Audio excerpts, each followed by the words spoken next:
What's good, everybody? And we are live. What's up? What's up? What's up? Welcome, welcome, welcome. I really want to know podcast, man. How y'all feeling? Happy Thursday. Hope all is well out there. Um, all is well on this end, man. Just getting ready for tomorrow. As you know, we had our first show of the year, our Tuesday night. Comedy arc is off the ground. We're doing our thing. We were at Status here in Tampa, and we actually have a bonus show this week. We have a show tomorrow. We're part of the Sunset Comedy Festival. Hold on, give me a second. Let me give you the right title of it. We just got added last week, and I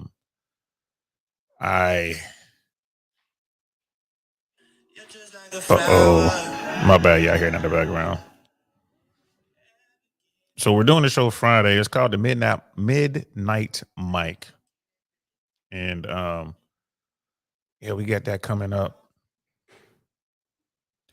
We're working in conjunction with the, and I'm sorry, I'm trying to. It's either sunset or sunrise. I think it's the sunrise. Maybe it's sunshine. Forgive me, guys.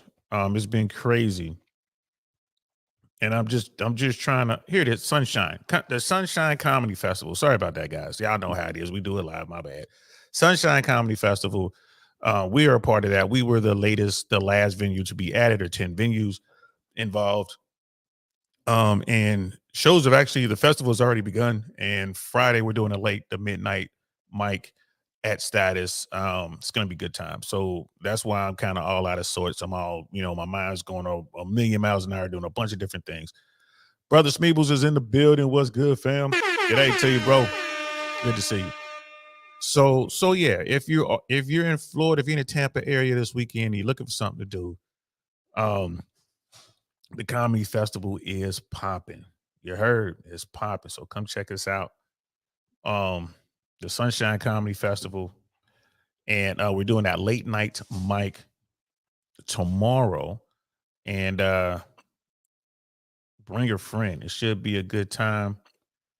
And I believe we're going to get started around 9 o'clock. Don't quote me on that. I'm looking at the flyer. I didn't do that flyer, and I just glanced at our flyer. I didn't see a time jump out at me, but we're doing a late night mic. So hit me up, DM me if you have any questions. We're on the Sunshine Comedy Festival website, man. So come check us out. It's gonna be fun. Appreciate you. I know you guys are thinking like, damn, Uncle Saint, you're real bad at this thing. I am. I didn't have my notes. I didn't have my notes in front of me. So the Sunshine Comedy Fest is going on right now. You can go to, just type in Sunshine Comedy Fest, and the website will show up, and all information is there. Who you can see, where they're gonna be. Is venues in Tampa, also in St. Pete. Definitely come out and check it out. It's going to be a good old time. Especially the late night mic at the midnight mic at Status. It's going to be popping, y'all. It's going to be popping. I'll be there tomorrow. I'll definitely do a Instagram post so I can clean it all up and get all the information and get it all right. So forgive me for that, guys. But that's what happens when you get old, man. I'm sitting here now. My shoulder's hurting. My back is hurting. Hey, but hey, it is. We're going to do what we do. So we're going to talk about this is our last installment on our comedy week. We did a whole kind of like comedy week since the Cat Williams thing, and talking about what's it like in comedy in Hollywood and all around the country. So we're gonna talk about Joe Rogan. And there are people out there who thinks Joe Rogan is some sort of gatekeeper. Joe Rogan has his anointed ones, some people like to say, or whatever, man. But we're just gonna get into it, bro. I'm gonna give you my take on the situation, right? Let's make it happen. Let's get into it. And we are live. What's good, y'all? Welcome to the I Really Want to Know podcast, y'all.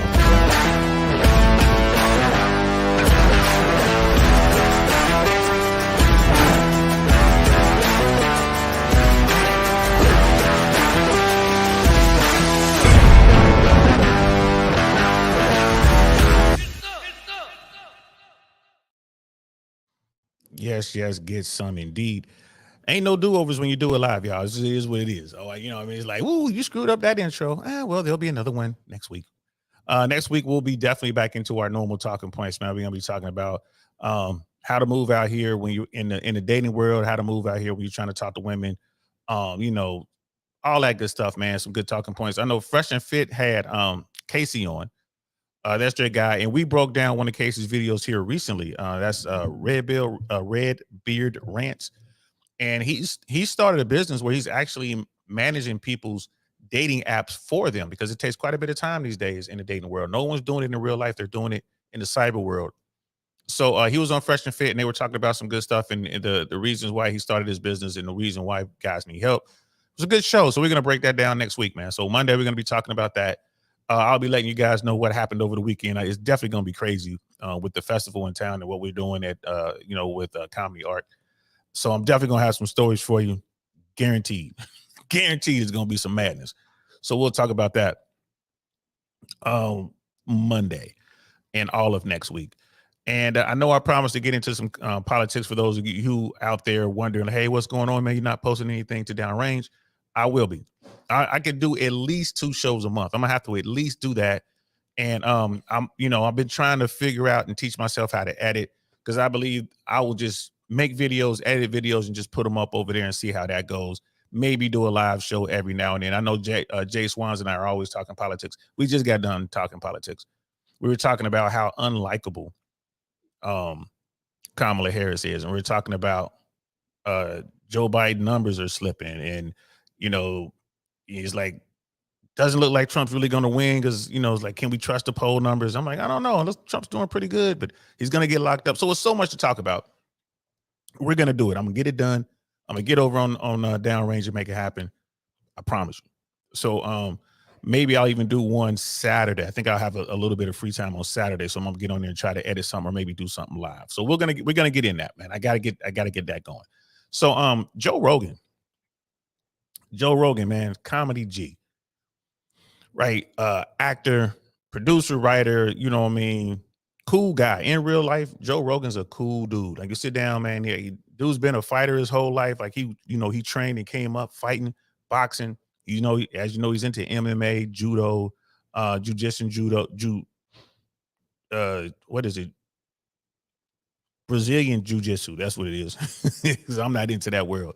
But all sorts of fighting. I mean, he's into that. Like, he definitely takes care of his body. Real cool guy. I've had the opportunity to talk to Joe Rogan on many occasions just outside of the Comedy Store. He loves just having conversations, bro. So like the podcast is really just Rogan doing what he does in real life, sitting around talking to folks. And he doesn't just talk to people he knows. He talks to anyone, man. It was cool to be able to walk up, people like, yo, what's up? This is Don. And then, I'm in the conversation, just right there talking to Joe and all that. Never been on this podcast. I know a lot of people who have. A lot of comedians have been on the Joe Rogan podcast because, I mean, he was a Comedy Store dude and he was looking out for the comics coming up. I will always give Joe Rogan his props for that. Give him his flowers now, man, because he's a real one. He truly, truly loves the art form of stand up. He really does, and he truly loves what's going on with acting and being creative. And he always tries to help those. Like the Carlos Mencia thing. When Carlos Mencia really was taking people material. I mean, that happened. It was a real deal. Joe Rogan did stand up to Carlos Mencia when Carlos was at his peak, and Rogan paid a price for that. Got suspended from the Comedy Store and all that, and people were out there writing hit pieces on him and saying he's a bad guy, only to find out that Carlos Mencia was actually out there doing his thing. And I don't think there was like an official apology for Joe. Joe came back eventually to the Comedy Store. He stayed away, but again, it was about the love for the comics, not necessarily for the institution. And the Comedy Store has gotten better over the years anyway. But I don't believe Hollywood came back and gave Joe an apology. I could be wrong, but I don't know if he did. If they did, but they made him the villain and all that. And Carlos Mencia is one of those bad type folks, man. Just like Steve Harvey. You know what I mean? It's a bunch of them out there. That whole fake it till you make it, and then when you do make it, just dump on people. Hollywood, it happens, y'all. It happens. But it looks like Rogan is being held responsible for a bunch of comics who people don't find that funny, and they're saying that Joe Rogan is ruining comedy by helping these folks. It's like if you go on a Rogan podcast and you're an up and coming comic, and all of a sudden overnight your fortunes change and everyone comes out and they want to holler at you, and you getting deals and you getting the agents and you getting the managers and you getting the concerts, whatever. I don't know how true that is, but there's a podcast out there called it's called uh podcast cringe, and they really focus on Rogan. I think this guy's overseas. I think he's in UK. He really focuses on Rogan. A lot of comics that came under Rogan, and he talks about other stuff as well. But lately, I've been seeing a whole lot of Joe Rogan stuff. So I pulled one of them up, and the title of this particular episode is "How Joe Rogan Ruined Comedy." And again, this is from Podcast Cringe. And this we're gonna react to that. We're gonna look at it. I'm just gonna give my 2 cents, and we're gonna see what we'll see what it is. Lady Naveau is in the building. What's good, sis? Always a pleasure to see you. So glad you're here. Out running around. Yeah, just be safe out there, man. You up there, it's cold where you at. You know what I mean? I don't know if it's snow and ice on the ground or not. We just had that nasty storm push through just a couple days ago. So yeah, thanks, sis. Appreciate that. Yeah, please like, share, subscribe, and all that good stuff over here. Appreciate it. And I do read the comments. Like I said, if I can make sense of the comment or whatever, I'm gonna respond to it. If I can't, or if it's just straight, just silly hate trolling, I just whatever. I don't even look at it. I won't block it. I won't remove it. I just, now if it gets blocked or removed, YouTube does that. If you're saying some stuff and using words that the algorithm doesn't like, and they consider what you're saying like hate, they will remove it. But I don't do that. I don't go through and scrub through and remove comments. I don't do that. Just so you know. And Lady Naveau, she's like, yeah, she likes Joe Rogan. I like Joe too. Joe's a real one. Joe's a real one. He loves, he's true to his comedy. He's fun to be around, bro. And you talk about a guy who doesn't have to do it. Like Rogan has enough money for the next 3 or 4 lifetimes. Like, dude is good. That Spotify deal alone was, fire. So he doesn't need money. So he's doing this out of the love for it. It's like the reason I do comedy. I don't do comedy for money. I do comedy because I like it. I like getting on stage. I like making people laugh. It's challenging. I get a kick out of it. So, there's that. So when you get into gatekeeping and all that kind of stuff, like is Joe Rogan a gatekeeper? Nah, man, he's not a gatekeeper. He's not a gatekeeper at all. At all. Oh, you're in Cali? Okay. Okay, because I knew you were in Chicago. So you're in Cali. That's what's up. Yeah, you good out there. Just got to worry about the ground shaking. But you good out there. You know what I mean? I stay away from the cold. I stay away from the cold. When I was in LA, I was out there about 20, 25 years. The weather was always never a problem. Even when it got cold, windy, Santa Ana didn't matter. It was never bad. Growing up in Cincinnati, Ohio, I just do not deal with the cold well, man. I can't do it. Cannot do it. Homie, so I'm glad you're good, sis. I'm glad you're back. All is well. And you are so welcome, love. I can't deal with the cold. I refuse to do it. I'm gonna go someplace warm. I can't deal with it. My family's still home. It's like, yeah, sorry, you should come home. Like, I'm never coming home in the winter, man. Y'all mind? Like minus 15 degrees. Now I'm cool. I'm down here in Tampa, people complaining because it's 62 degrees. Hey, I'm down here, people walking around with big old coats on because it's 62 degrees. Like I'm gonna stay down here. Y'all can keep that cold. Um, but yeah, Joe Rogan is not a gatekeeper, in my opinion. No way, shape, or form is he a gatekeeper. He's just a guy who loves comedy. And if he likes what you're doing as a comedian, he's gonna do his best to put you on. There's a comedian, one of my favorite comedians in LA, Candace Thompson, who so sister, I think she was born in the Northeast, but she lived I think she went to high school in Cincinnati. I met her in LA. She's really funny. Last time I saw her, she was on the road with Whitney Cummings doing her thing. She is a beast of a comedian. I put her up against anybody. People say, well, you got comics and you got female comics. Female comics, oh, they're not that funny. Man, some of them are. Some of them are absolutely hilarious. And Candace is one of them. She was on Joe Rogan's podcast. This was before he went to Spotify. This was in LA. I know she did at least one. And so people are like, oh, if you just do Rogan, you're gonna blow up. I mean, she did one. And I don't see her name in lights. She's still out there working hard. She's in the trenches doing what she got to do. Um, maybe if she had done multiple, it'd be different. Maybe if she gets a chance to come back, maybe it'd be a little bit different. But I mean, there's tons of comedians like Sam Tripoli's on Rogan all the time. Like Sam Tripoli is doing well, but I mean, I don't think he's doing arenas yet. But one of my favorite comments, Tripoli's always been funny. Always been funny. You know what I mean? Brother Smeebles, I don't think he's a gatekeeper, but opens doors if he actually likes you. Facts, bro. Facts. If he likes you, he'll make sure you get a shot. And I'm telling you, Hollywood is so hard just to get that legit shot for someone just to give you an opportunity. Now, there are guys and girls out there who are getting this opportunity, and maybe they're not working as hard as they should. Maybe they're not as funny as they think. Maybe they weren't quite ready. But I mean, who are we to say that that's a good thing or a bad thing? I just put out a video yesterday, I think it was, and I did a short today talking about how I got a shot to perform at one of the hottest clubs in LA at the time, and I bombed. Chris Spencer, who was running the Chocolate Sundays at the Laugh Factory, and this was in the early 2000s, well, early to mid 2000s, put me on stage, gave me a shot, man. Full house, packed house, A-listers in there and everything, man. I went up there and it was the worst 3 minutes ever, bro. You want to talk about, God, man. It was horrible. It was horrible. I bombed. Terrible. But I got the shot, wasn't ready. You know what I mean? Now it's like, give me a shot now. You know what I mean? I'm ready now. And that's how it works. So it is what it is. There are people out there and it's like, man, this person isn't funny. It's like, well, maybe not to you. They got an audience. I promise you that. They got an audience. But yeah, man, I'm with you, Brother Smeagol. I don't think he's a gatekeeper, but he will definitely get you a legit shot. We're talking about Joe Rogan. So let's check out this episode. It's about 25 minutes long, a little over 25 minutes. I doubt if we get through the whole thing, but we're going to watch a little bit about it. And again, the title of this is How Joe Rogan Ruined Comedy, and this is from Podcast Cringe. It's so funny. A comic's brain is so different than a pedestrian's brain. And like like I can't help. Pedestrian is so funny, by the way. Oh, like saying that.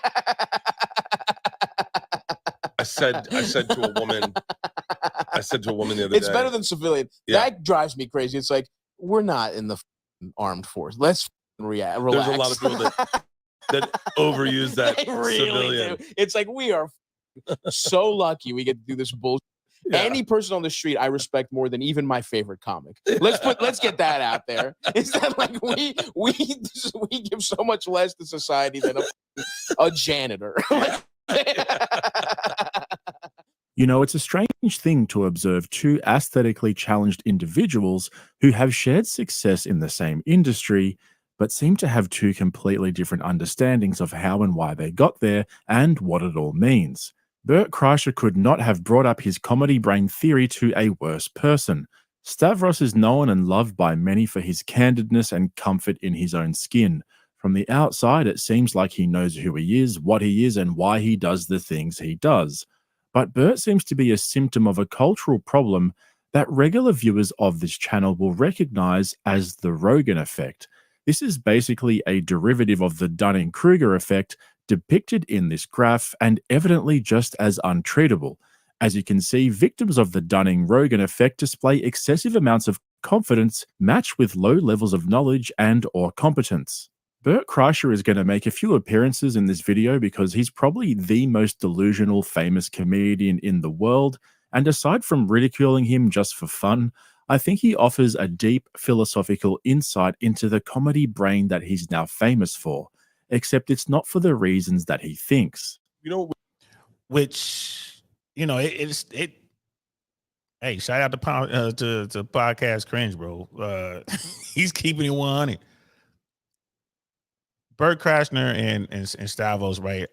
I've seen Kreischer at the Comedy Store when I was coming up before, before he shot up. I mean, he was known for taking off his shirt and just being like this party or whatever. I never sat down to watch this material. I sat there and I would listen to him. Like, so I remember one night he was in the main room doing his thing.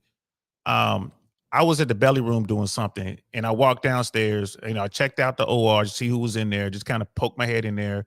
And I want to say that someone was up that I knew, and I kind of watched there a bit. And then I was headed back up to the belly room, and I stopped by the main room because this is a door, this long ass hall, and in the hall is a door to kind of security there. But everyone who works at the Comedy Store is a comic, so whoever was working the door knew me. Like, what's up? I'm like, what's going on? I think Albert's up, and I'm watching.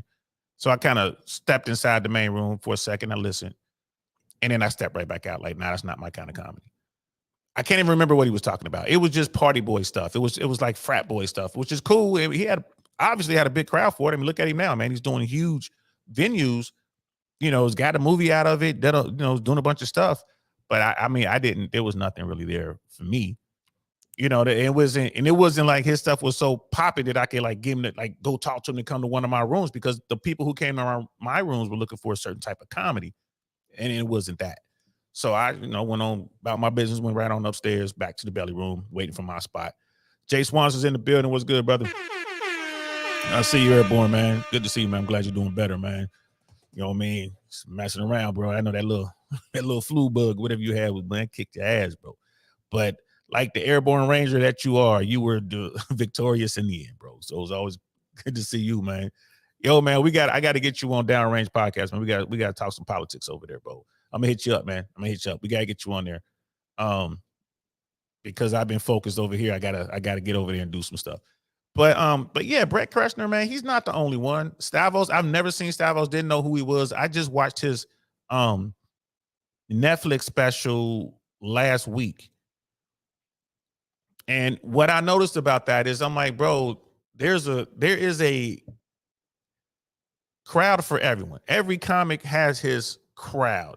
And now technology is such that we can find that crowd. Before, we couldn't find them, and you had to get through the gatekeepers, not just the Hollywood studio gatekeepers, but the comedic gatekeepers. There was a gatekeeper at every comedy venue in America.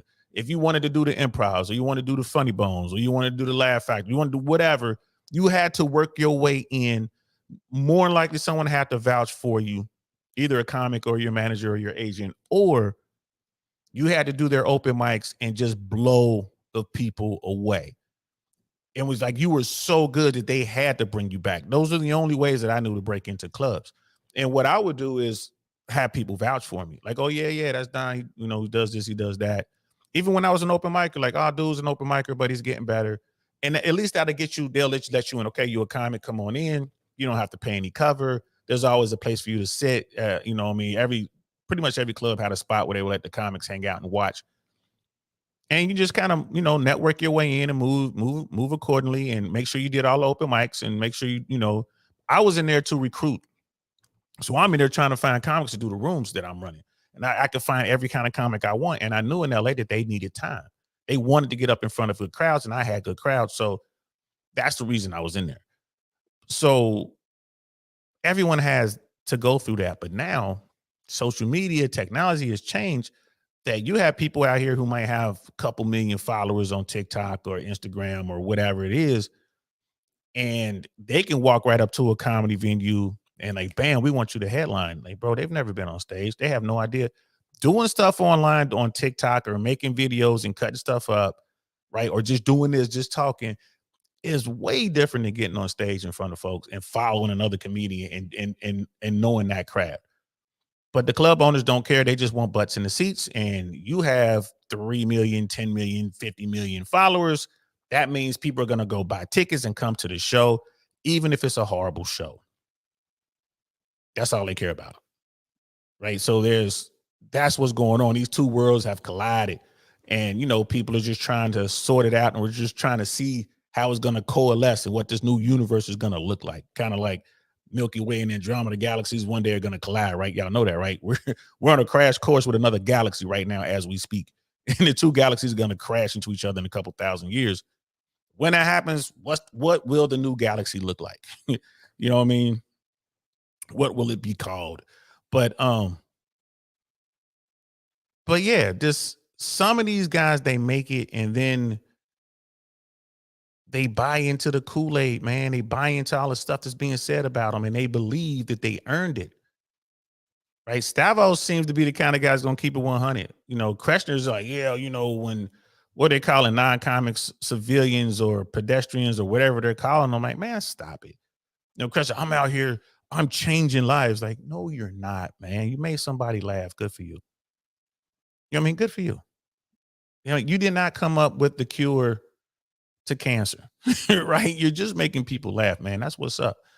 But the treatment that you get, the red carpet, and people falling over themselves when you show up and listening to you and always agreeing with you. And I think that's the biggest problem with a lot of these comics and a lot of these Hollywood types. People will agree to everything you say, even though inside they're thinking, this dude is the dumbest human I've ever sat in front of. But they'll be sitting there smiling and nodding while you're talking about whatever it is you're talking about. And if you're not savvy enough to realize what's going on, you wind up like Bert. Let's continue. We do.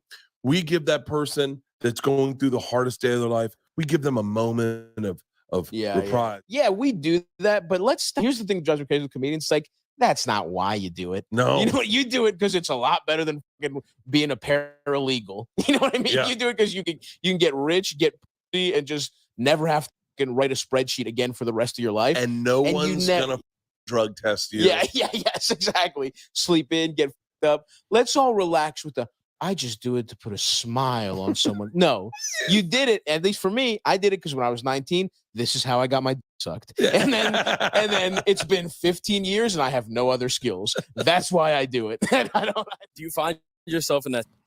That's keeping it 100. That's keeping it 100. Most of the dudes who get into comedy, especially the guys that look like Stavros and Kreshner, that's the truth of the matter. Right? They've used comedy as some sort of defense mechanism against all the problems they had coming up. And they're like, all right, now I'm here and I'm making money and I'm important, because they still have that lack of self-worth, man. The self-esteem is so low in most comics. Most of the comics I meet, bro, their self-esteem is just horrible. They're still terrible with women. And they know the only reason they get women is because either A, they have money, or they have an extreme amount of clout. There are guys that have been out there, we be kicking it somewhere, and a woman won't recognize them and will completely ignore them while we're sitting there talking. And they'll be trying to chip in to get in because they have no game, right? They really have no game. They're trying to chip in. They're saying stuff to girls like, ew, annoying, or whatever, and then they'll leave. Fast forward to the next day, they're performing somewhere and they're headlining. That same girl will see him now because he's getting all his clout. I mean, everyone is saying he's the guy. They're watching him do something well. I tell dudes all the time, you want women to see you do something well. The guy's up on stage tearing it up, and that same woman now wants to get at him, right? And the guys won't say anything. They're like, all right, because they just want to be with a hot girl.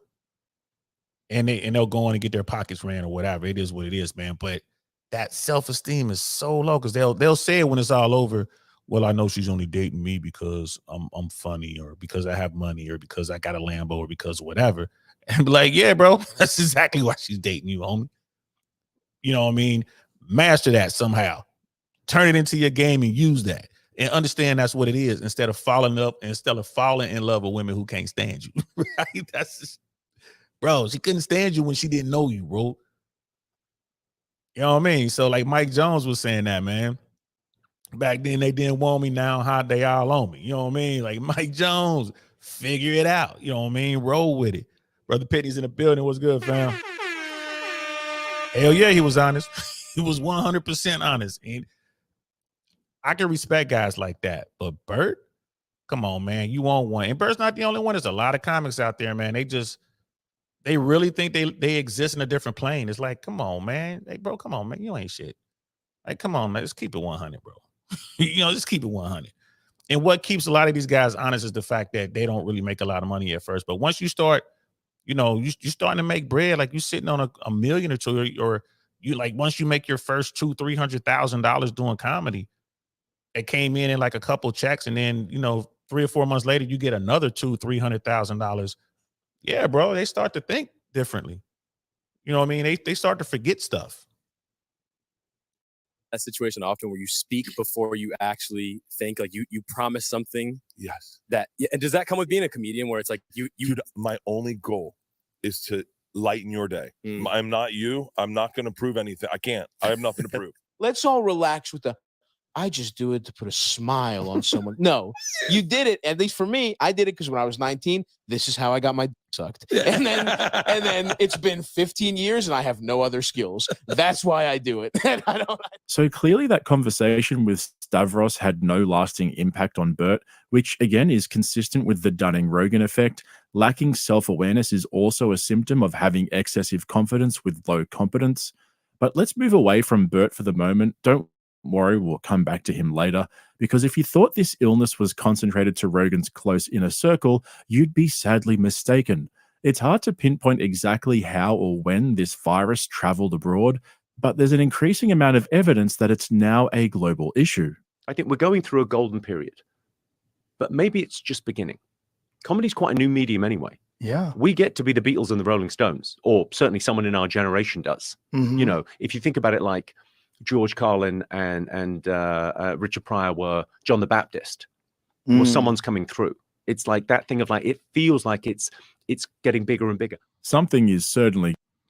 I mean, this dude talking about like woman's gonna be like the messiah of comedy. Man, what it is these guys come into money. You got guys who've been invisible their whole life. Their entire life they've been invisible. They've been little nerdy dudes, like with some exceptions out there. You got someone like Rogan. Rogan's been a fighter his whole life. So when Rogan got to the bag, it didn't bother him, man, because he's already his own man. He was good. Whether he made it in Hollywood or not didn't matter to him, bro. He was good. Right? You got a lot of comics that, you look at someone like Bill Burr. The money doesn't bother Bill Burr because he's a realist, man. He remembers what he went through, right? The stuff he had to deal with, the constant evolution of his own self, even though he's getting all his bread and all these accolades and he knows all these people, right? He's still him. I mean, it's just crazy. You know what I mean? Like this dude and Kreshner and then, Steve Harvey, there's so many other guys out there I can name that you don't even know. You know what I mean? That just, they do this. Broke dudes be doing it. These guys, they get an agent and that's when it begins. They get a manager and it starts, oh, I got so-and-so, I got this agent, I got this manager. It begins to mess with their head, bro. And they start to believe that they better than you, bro. It's like, hold on now. We all started stand up at the same time. We were all doing the same crazy open mics because you got a pretty smile or you smashed some agent and now she's representing you. Doesn't change the fact that, man, we all started at the same place. Some of the dudes will be like, well, it's a little different. You can't come with us, Don. It's like, what? I'll show up at the thing and be inside already. They had trouble at the door. Oh, you couldn't get a hold of your manager, huh? Like, bro, I'm in here already. Like, get this out your head, man. It has nothing to do. Your success has nothing to do with the rest of the world.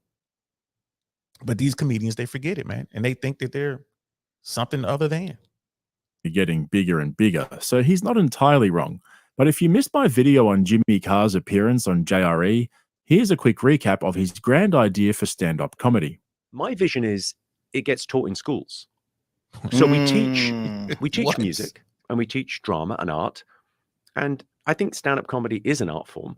And I think we need to get less magical thinking and more, okay, let's put down a language like music. You can write it. Let's come up with I'm working on like 50 joke types, but let's come up with a way of analyzing this and teach people how to do it. Because what does it give you? Like if your kid does stand-up comedy, okay, well, they have to find their voice.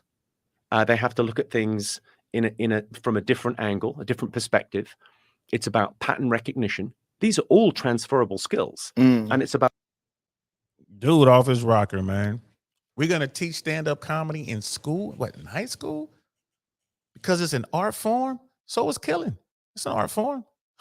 So what are we going to teach that? Come on in for Sniper 101. Yeah, man, I'm about to sign up for a knife play. You know what I mean? I'm taking the 300 class and how to use the K-bar 300. No, man. Come on now. Cut that out.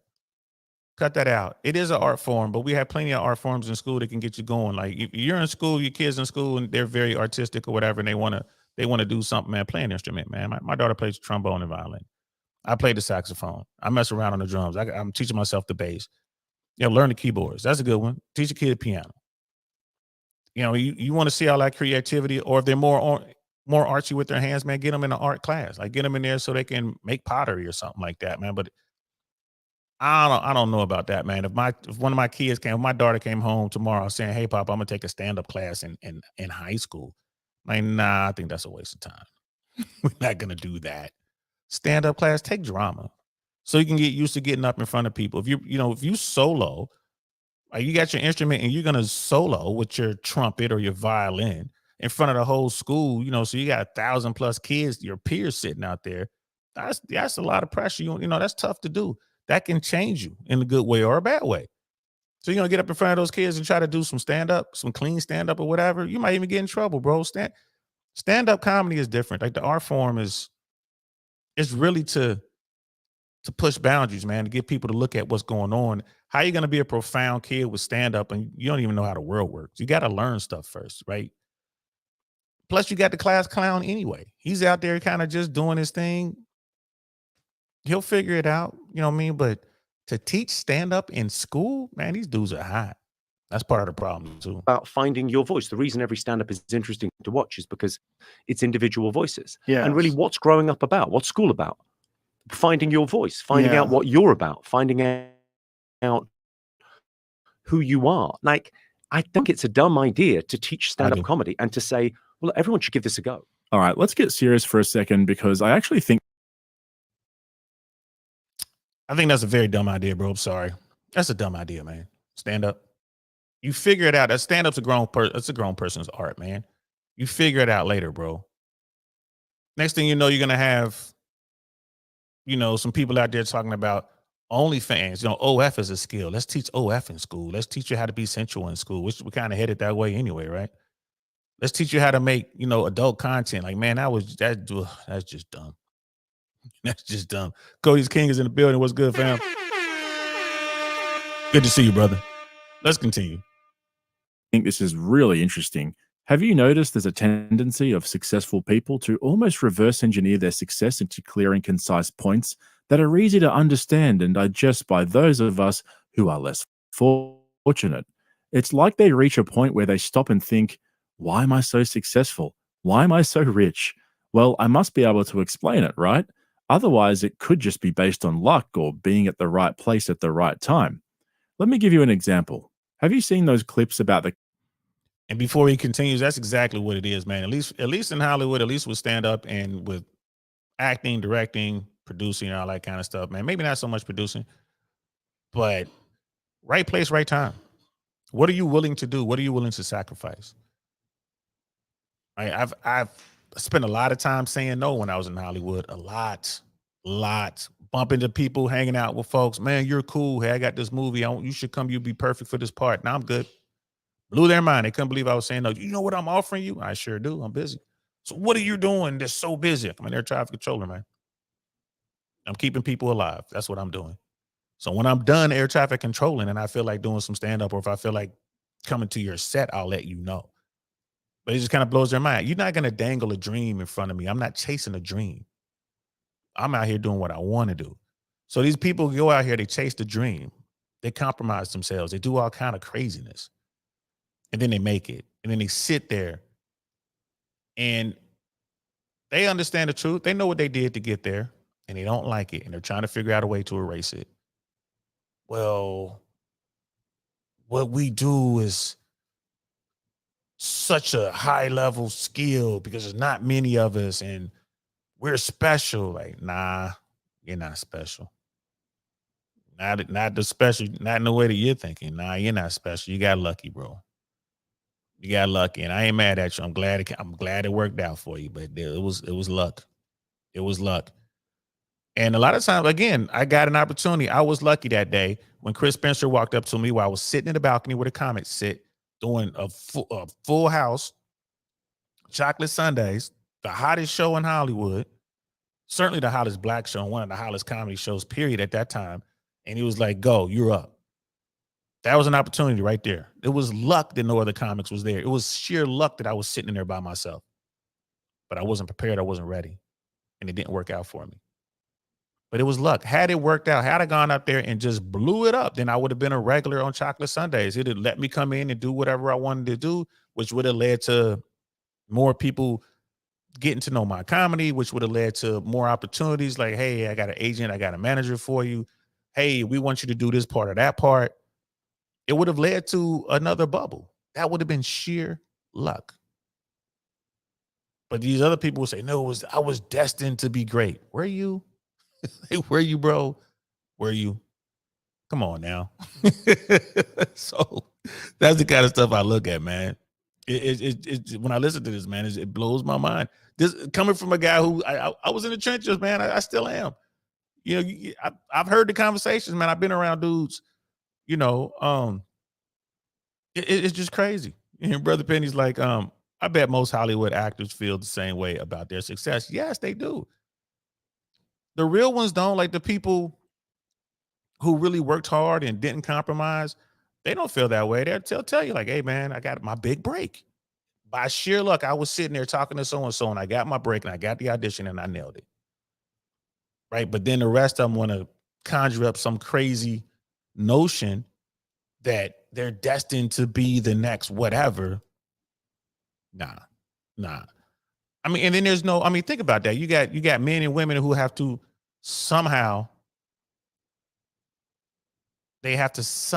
come to terms with the notion that they got on the casting couch. Like, how did you get this role? Well, it wasn't about my acting. It wasn't about my acting ability. It was about some other things I was able to do with my mouth. Or it was about some other things I was able to do with my body. They had absolutely nothing to do with acting. But the other person, Mr. Weinstein, kept his end of the bargain, and now I'm an A-list celebrity. They got to deal with that. They got to deal with that somehow. Had I not made that deal with the devil, would I be here today? And the answer is absolutely no, you would not be here. Because your friends didn't make that deal, the people you came up with, and they're still out there struggling or happy with their life, though. They're doing their thing. Maybe they moved on from comedy or from acting or from writing or whatever, and they just got married and had a good life. They're just chilling. But you, like you sold your soul. Let's continue. The characteristics of the rich, it might be something like 5 things all billionaires do every day. And one of the points will be like waking up at 4 a.m. All rich and successful people make the most of their days and wake up early to maximize their productivity. Blah, blah, blah. Now, is it possible that if you're a billionaire, you kind of have to wake up super early? I mean, there's obviously a lot going on in your life. There's so much to manage. There's so much to do. It actually kind of makes sense that you'd get up so early. Think about Mark Zuckerberg. From most accounts, he was a lazy slob at Harvard. But now that he's one of the richest men in the world, he gets up super early. He's disciplined. Every hour of his day is accounted for. He does Brazilian jiu-jitsu, and he just ruptured his ACL. Good job, Zuck. But that's such a common theme with rich and successful people. Once they achieve it, all of a sudden they're here to try sell you their good habits. A morning walk. Why is that? Because money begets money. You got to get up because that's when the meeting is, right? You got to get up. So if like even now, I'm retired. I was at a position where I get up when I want to get up. I get up, take my daughter to school, come home. I can walk around, do nothing, go to sleep. I can do whatever I want to do. But now I got meetings. Right? I got to make meetings. I gotta keep up with stuff. I gotta write stuff down. I gotta go out and see people. Like it's you feel me? Like you have to work to maintain it. So once they drop you into it, bam, you dropped into it. Now you got to take these meetings. So if I got to meet with someone about a project, if I'm working on a project, like, hey man, we saw the script that you sent us. We like it. We want to talk about the script, right? I sent it to Hollywood. If they want to sit down at 6 p.m., like, hey man, we got a 6 o'clock open. We want to talk about this script. Can you do 6? Well, yeah, I can do 6 o'clock. That's 9 p.m. Eastern Standard Time. Which means I gotta stay up. I gotta be ready for that meeting. I gotta take that call. Right. And it works in reverse too. If you're in California and you got some potential investors who want to talk about, they want to invest in your podcast. And if I'm living in LA and they're living in New York, hey man, same thing, 6 o'clock a.m. That's 3 in the morning in LA. Right. I'm definitely going to take that call. I'm going to be up and ready to go. And I'm not going to be all, oh, what's up, man? My bad. I'm sleeping. Nah, I'm going to be wide up and ready to go. Talking points, got my notes. Why? Because they're talking about investing serious money. You got to be up. And it's one meeting after the next. And it's not just you. You got people behind you. You got agents, you got managers, right? You got people on your team. You have an assistant, you have partners, right? Everyone's pushing you. So you have no choice. You can't just sit around and get high all day, man. You can't just sit around and watch cartoons, bro. Right? You got to get up. You got to get it going. You got to do it. Right? And then you're going to want to work out because you're putting your body through some stuff like, man, at least let me put myself on a schedule. So I'm waking up on my own and all this kind of stuff. And I can't drink as much and I got to watch what I eat. All that comes into play. All that comes into play. You're right. Action versus complacency. Absolutely, bro. Absolutely. Miss AKA ladies in the building. What's good? Hey, you tripping. Who you like, Dwayne? Hey. You tripping, girl. But of course, once you reach a certain level of success, it's going to force you to buckle down, and it's going to force you to work even harder to maintain that success. And who just wants to maintain it? You're going to want to increase, you know what I'm saying, your success, which means you're going to have to go even harder. So yeah, you got to do better. Let's continue. Walk is a non-negotiable. As soon as I'm up, I'm making a beeline for daylight, or as close to daylight or sunlight as I can get. No caffeine for the first 90 minutes, salt in water, so I use Element, which is just tastes fantastic. Your adrenal system is what's active for the first 90 minutes of the day. Your adenosine system that caffeine acts on isn't. So having a morning coffee is literally pointless. You just It destroys you in the afternoon. correct. That, walk, get back, breath work, use State app, which is $1.50 a month. It's really great. It programs in progressive overload. Really, really fantastic. 4 pathways, super simple. Then meditate. If I'm doing guided, I'm using Waking Up by Sam Harris. If I'm doing unguided, I use Insight Timer, which is just like a meditation timer app. And I'll read for about 10 to 15 minutes. And this is usually the same unless I'm traveling or I've got different stuff. Now, look, let me be clear about something. I'm sure doing most of those things is very healthy and good for your mind, and it'll help you to maximize your day, blah, blah, blah. But who's got the time for all of that? He literally just outlined a 2-hour morning routine. Throw in a normal job, a couple of kids, and a mortgage, and you're faced with a completely different reality. My point is, most of these guys didn't start doing these things until they became successful and had the time and money to do them. How many times have we heard Rogan waxing lyrical about the benefits of having an ice bath and a sauna? The guy's got a personal gym at home and at his studio. So fair enough if you're able to do these things, but are we really going to sit here and pretend that anyone who wants to be successful like them needs to adopt that lifestyle? And it's exactly the same with these comedians. So, and he has a good point there, y'all. I mean, a lot of people ask me like, hey man, you took a big break from comedy. Like you weren't promoting rooms, you weren't really getting up that much. What happened? Like life happened. Right? Had a kid. Right now, I have a preteen. I have a child who can kind of, she's on cruise control. She can do what she needs to do. She's responsible. She's older. She knows how to take care of herself. She knows how to dial 911 or call me on her phone. She's okay. So if I slide away for a couple hours to have a quick meeting or to do a set, it's not a problem. Couldn't do that when she was 6 months. Gotta get a babysitter, right? You can't do that when you're trying to co-parent because your children are a priority. So you have to figure out how we're going to get from A to B. And I got to get my child over here to the transition point. And this, oh, I got a doctor's appointment. Oh, I got this, I got that. Oh, I got to go meet with the teacher. I got a Zoom call for this. The circus in town. You don't have time to do it. You don't have time to do it. And for those people who do make time, it's because they're living off of the entertainment. I get that. They normally have a wife or a significant other or family members that can help support them, or they have to pay for a nanny. They got to pay for a babysitter, right? So you got to make these tough calls, but you certainly don't have time to do a morning regimen where you dunking your face in cold water and hitting a sauna, taking an ice bath and meditating and then you can't do all that, bro. You're going to try to meditate in here, man. I know some houses, but you close your eyes for a second, something's going to break. The kids are running around doing all kind of crazy stuff. I like to see you meditate in that environment. It's easy to meditate in your penthouse in Brickell, right? You're on the 80th floor. It's easy to meditate up there. Ain't no kids up there. Ain't no children's running around. Right? Ain't nobody need to be fed. And, it is what it is. But when you got that going on, when you got animals running around and pooping all over the place and kids running around, pooping all over the place and fighting and grabbing each other's hair or coming in with chewing gum in their hair and hands stuck in there. What do? They found the glue. They unglued the dog and the cat together. Like, dude, you ain't got time for any comedy. You're taking mental notes. Like, this is gonna be an amazing bit. But you gotta wait. I had to put everything on pause. And I had a full-time job. I was an air traffic controller. And like I said, life came at me. Now you got to deal with the family law system. Now you got to go into court. Now you got to do all this other kind of stuff. Now you just don't have time. Life just came at you too hard. You're gonna have to make some choices. You know what I mean? Yeah, ice baths, bro. I don't do them, bro. I'm with you on that, Cody. I don't do that. Even when I was an athlete, thank goodness they weren't doing ice baths when we came up. That whole cryo stuff, we didn't do none of that. But people believe they got to do all this stuff in order to become successful. No, you do all this stuff after you find the success.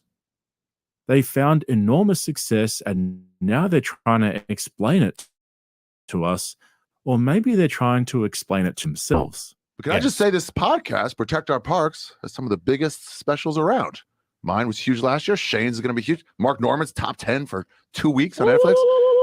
We're just waiting for one more member. Oh, you fucking hack.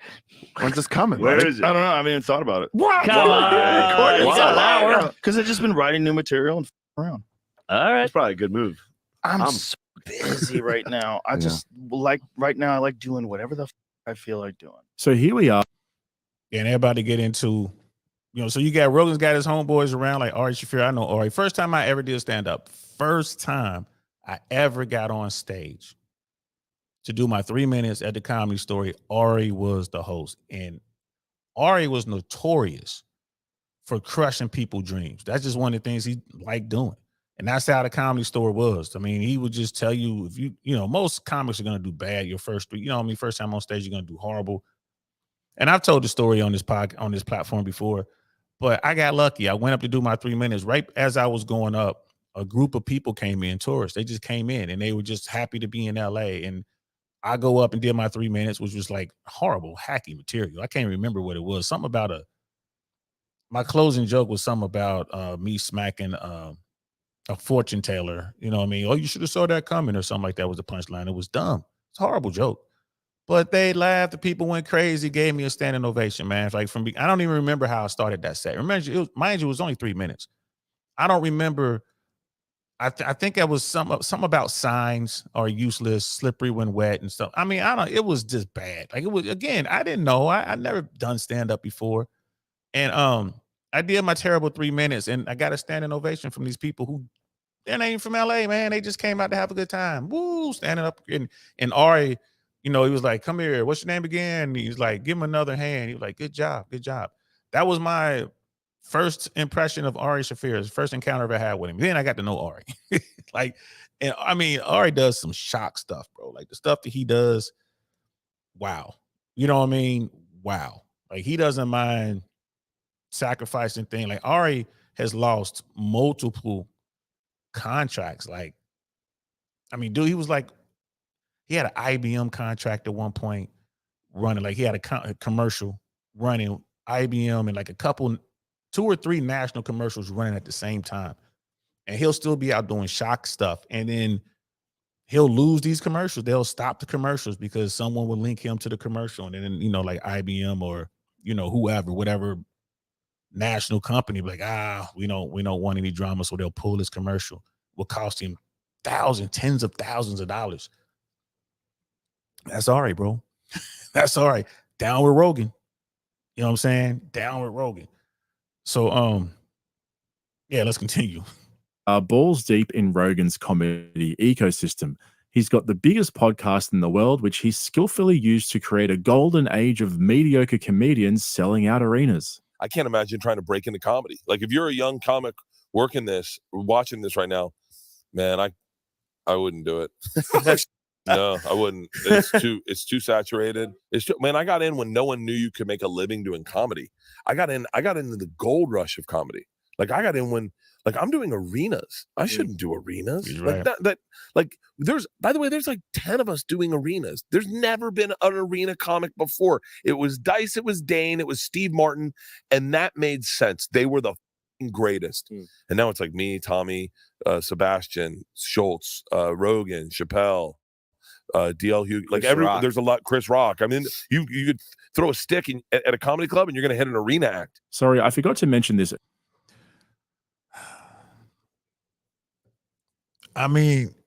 Brett puts himself in the company of some really accomplished stand-up comedians.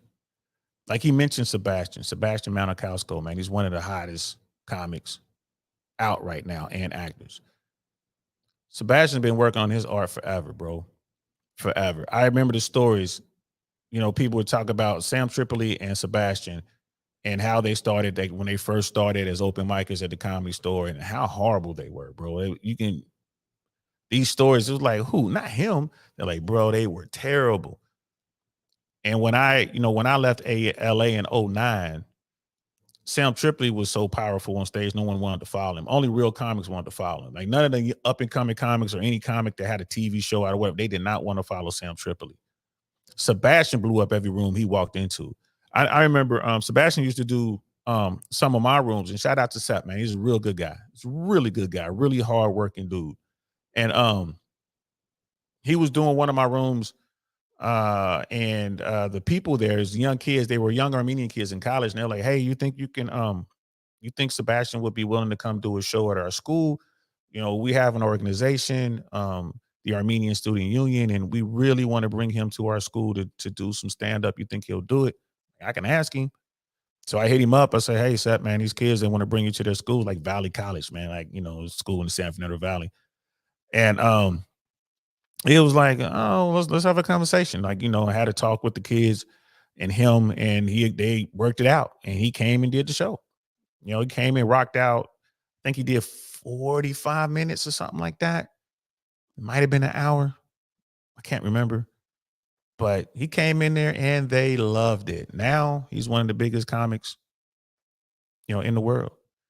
And for Brett to be like, yeah, I'm like, Sebastian, like, bro, you're not. And when he says he shouldn't be doing arenas, I believe that. Like, you should be doing clubs, maybe theaters, but arenas are massive. But why? Why are we doing arenas? The company you keep, maybe? And it's not for me to say that someone's good or bad. I don't care about that. You making the money. If you can sell the tickets, man, hey, whatever. If you can sell out a Madison Square Garden, bro, that's saying something. And if people come in there, they pay to see you and they love the show, then amen, man, more power to you. I ain't mad at you at all. Like, I ain't mad at you at all. Well done. But yeah, it's one of those head scratchers, like, because that's what he's doing on camera, scratching his head with his shirt off. I don't know how I got here. You got here because of your homeboy. Just keep working on your craft, get better. Earlier, one of the other symptoms of the Dunning-Rogan effect is rewriting history to overstate your current success. Let me explain. What is the highest grossing stand-up comedy special in history? Well, according to Bert Kreischer, it's one of his comedy brain buddies, right? Well, no, he'd be wrong. Have you heard of a guy called Eddie Murphy? His 1987 comedy special, Raw, is the highest grossing comedy special in history. It made over $50 million at the box office in 1987. And when you adjust that for inflation, in 2023 terms, that's almost $150 million. Now, I get that it was a different time back then. The media landscape was different, and it's hard to compare with today's comedy specials being released on Netflix and Amazon, etc. But Eddie Murphy's comedy specials, Raw and Delirious, were absolute game changers. I mean, these were cultural phenomenons. People were flocking to the movie theaters to watch some dude standing on a stage telling jokes. Today, that doesn't seem so crazy, but 35 years ago, that wasn't really something that people did regularly. I remember sitting in And that's a fact. I mean, because Raw, I didn't realize Raw earned that much money. I thought Delirious was better myself. I thought Delirious was first. But I think Delirious was first. I think Delirious is when he was wearing red leather. Anyway, either way, it doesn't matter. Right? Eddie Murphy went out there. He went through the trenches, did what he had to do, and all that money. Live on Sunset Strip was another one. Richard Pryor is probably one of the best hours I've ever seen, stand up. Live on Sunset Strip, bro. Every comedian I know has watched that and studied that.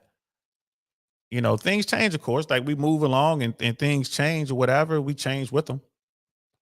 Right? But, I think the Bird's problem is, man, he just needs to acknowledge that I'm here because I'm down with Joe Rogan. Like, Rogan put me on. Just say, Rogan's the plug, bro. He put me on. It's not that Rogan's a gatekeeper. He gave me a shot. I'm on his podcast. People figuring out who I am. They like me. They like my comedy. They gonna come see me. Good looking out, bro. Good looking out. Every Christmas, I'm hooking Joe Rogan up if I'm Bert. You know what I mean? That's just how that works. Last good man in Jersey. What's good, fam? Good to see you. Appreciate you, man. Yeah, I keep checking my phone, man. I'm always putting out shorts. Someone made a comment. Starting to get a lot of negative comments for stuff, which I think is, cool. Which is cool. And I thought this was a negative one, but nah, I got a video out there and I tell a story of how a guy wanted to see his kid, and the judge wouldn't let him do it. You know what I mean? It's like, well, they're co-parenting, but the child is in daycare for 8 hours. And the guy was like, well, I'm off during the day. Kids in daycare for 8 hours. Can I go in there and just be with my child for 6 of those hours, pick up my child, and then bring the child back before mom gets back? And judge said no. So his response to the video was, that's plain stupid, which I agree with him. It is stupid. That's another conversation we'll have next week. We're going to be talking about that. We're going to be talking about what's going on, with the family law system. We're going to be talking about that next week. But back to this. All Kreshner has to do is say, you know what? Joe Rogan put me on. He gave me an opportunity, man.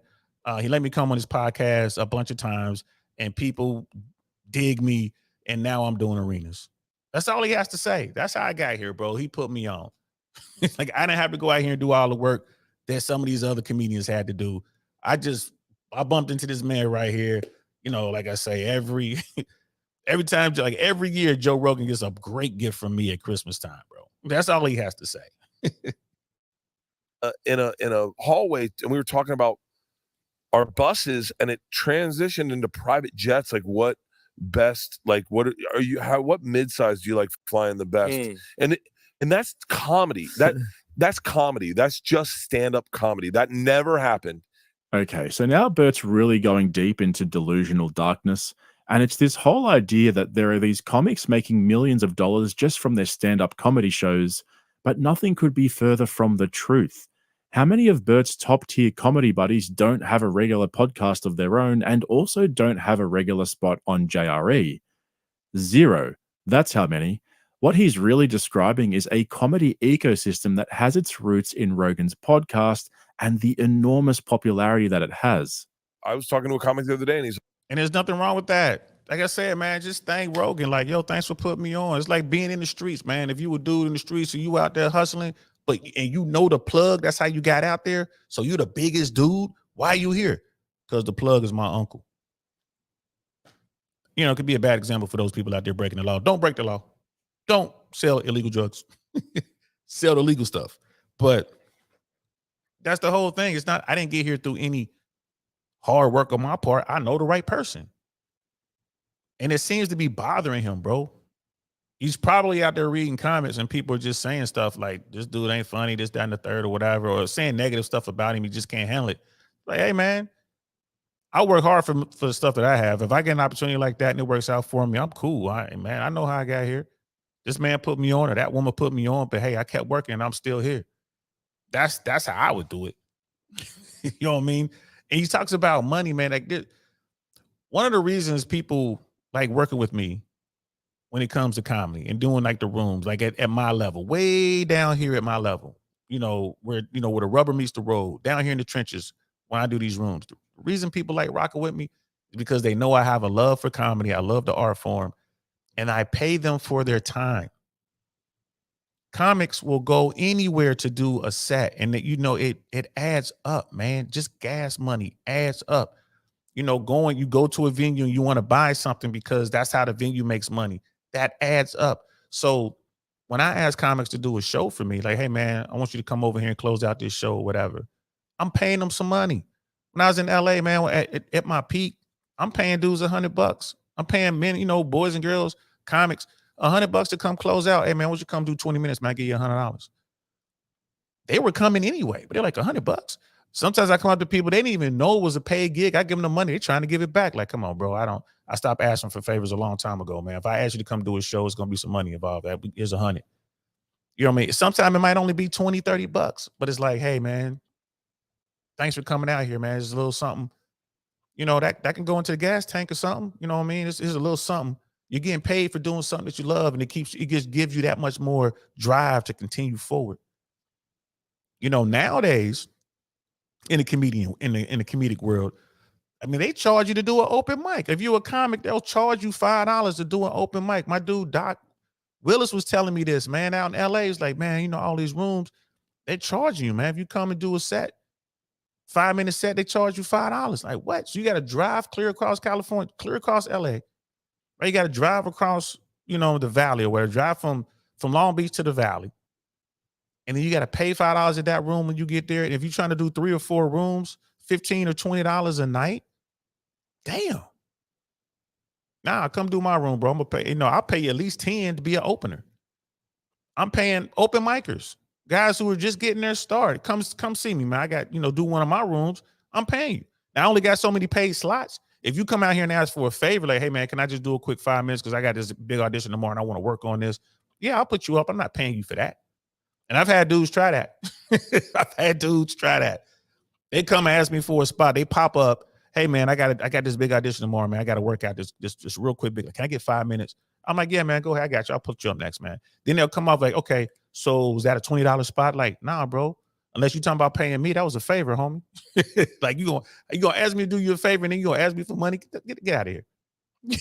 Get out of here. But that's how tight they be for bread, bro. And that's another reason why a lot of people work with me, man, because I truly do love the art form. I want to help people, man. So when we do these rooms, man, I'll be in a hole. Right? I'm operating in the red, just trying to get the room up. And then once we get it up and running, then we good. You know, then we can start paying $100, $200 for our closers and stuff like that. We can go ahead and commit $300 a week to our comedians, which is what we like to do. But I'm always paying. So dudes talking about, you know, over talking about, yeah, buses to what type of private jet you flying on, man. Just be happy, bro. Just be happy. You sitting here trying to figure it out. It's because I'm such a great comedian. No, and he knows it. That's the problem. He knows it. He's just trying to figure it out.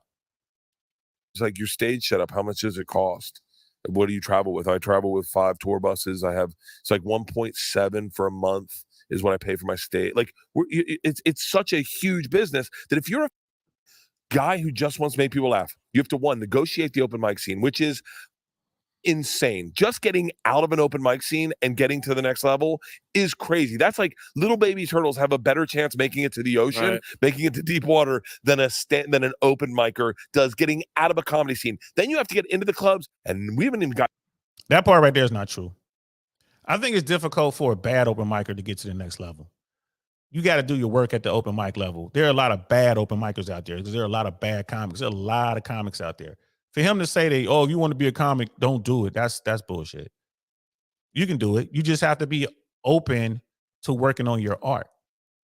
So for him to say it's hard to get out of the open mic scene, I don't agree with that at all. How hard are you willing to work, and are you funny? Because if you're funny, other comics are going to come to you and say, hey, man, won't you feature for me? I mean, Brett Ernst gave me my first paid gig, man. Like, come host this show we're doing at this casino, Casobo Casinos, out in the middle of the desert somewhere in California. And Brett will go around to all the open micers and, you know, the ones that he thought had talent, had promise. And he was like, hey, man, won't you come do this? That's the art. You know what I'm saying? That's the culture. I worked hard to get to that. I mean, I'm glad Brett came up to me and that was my first time I ever got paid, man. It was like a couple $100 to go host this show, man. It was like a few thousand people there, bro. It was at the time, it was the biggest show I ever did. It's like, wow. Yeah, I messed up. I did some prompts, but he didn't care. And all the comics knew, like, I messed up the names sometimes and I whatever. They'll tell me their name and I go on stage and the lights come on and I forget. You know what I mean? I'm like, shit, trying to remember who it is. Brett understood. And I got better. Right, but I got paid for that, man. Brett took care of me. So it's not that hard to get out of the open mic scene if you're a good comic. So what he just said right there was complete horseshit.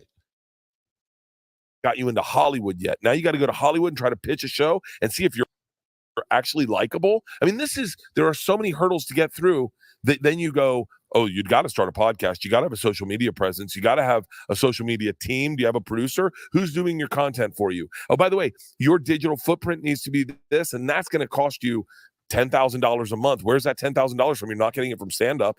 I mean, dude, I run a business and I run a fairly successful business, and I am one of the biggest comics in the world, and I'm still going like, I'm checking, making sure I'm paying my overhead. Like, it's crazy. And as one of the biggest comics in the world, I don't know if that's true. Maybe. Joe Rogan has insane reach. Maybe. I know a lot of people don't know who he is. Yeah, I talk to folks and just I mention his name every now and then. I'm talking about a lot of comics. They don't know. And I'm like, the guy takes his shirt off. Oh, yeah. But just like regular folks, like just the average American, a lot of people don't know who he is. He has a lot of room to grow. But if he's thinking like this, how do you grow? He's all right. I'm one of the biggest comedians on the planet. Are you? Not a lot of room to grow there. Right? And then he was talking about the Hollywood stuff.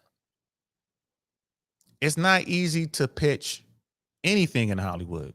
I don't care who you are. Denzel Washington has trouble pitching things in Hollywood. Denzel Washington. I know billionaires with a B, who teamed up with folks because they wanted to make some moves in Hollywood and they couldn't make it happen. Billionaire. Hollywood's undefeated for a reason. It has nothing to do with stand-up comedy.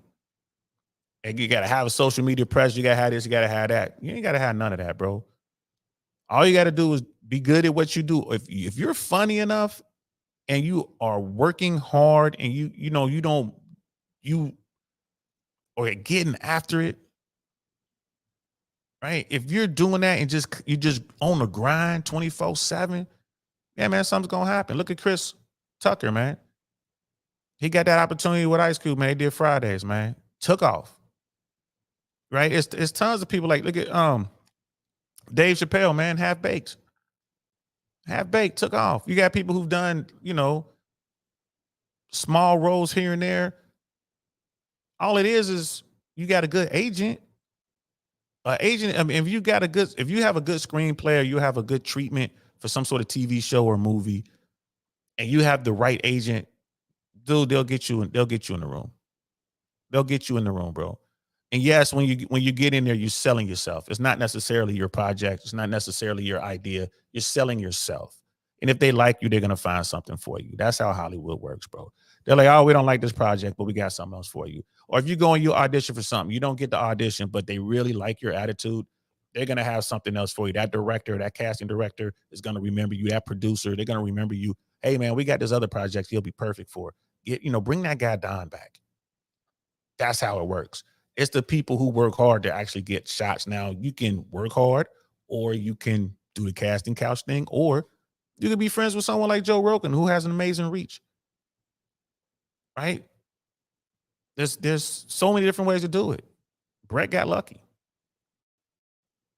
Per usual, he forgot to mention the one major ingredient in his cocktail of BS, being buddies with Joe Rogan. Is there a side of that that's really cool that comedy has gotten so widely Oh, adapted? yeah. That Don't this get me is wrong. The problems that comedians face is like which jets they're gonna fly on is that's kind of awesome. Dude, we're sitting at the Gorge.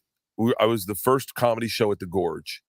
Seats 32,000. We got probably 20 in there. It's all sitting in the infield, all into carved out rock, overlooking a huge gorge where the sun sets behind you. I'm sitting with Big J, Mark Norman, Andrew Santino. We're all these comics. The 10 of the funniest dudes I know in the world, and women. And someone just looks and goes, "We just tell jokes." Like, that's it.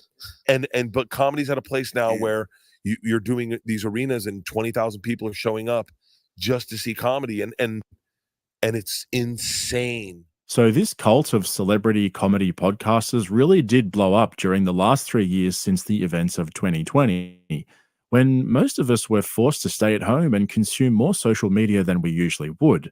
That's where many of these guys were discovered and blew up. Bert talks about this idea of being famous only for your stand-up comedy routines, but I don't think it's that simple. Take Matt Rife, for example. He's been grinding it out at comedy clubs doing his stand-up routines just like most comics do. Matt Rife has been doing it since he was a teenager, bro. Teen. This handsome white dude sitting right here was doing black comedy rooms. People like D.L. Hughley put him on.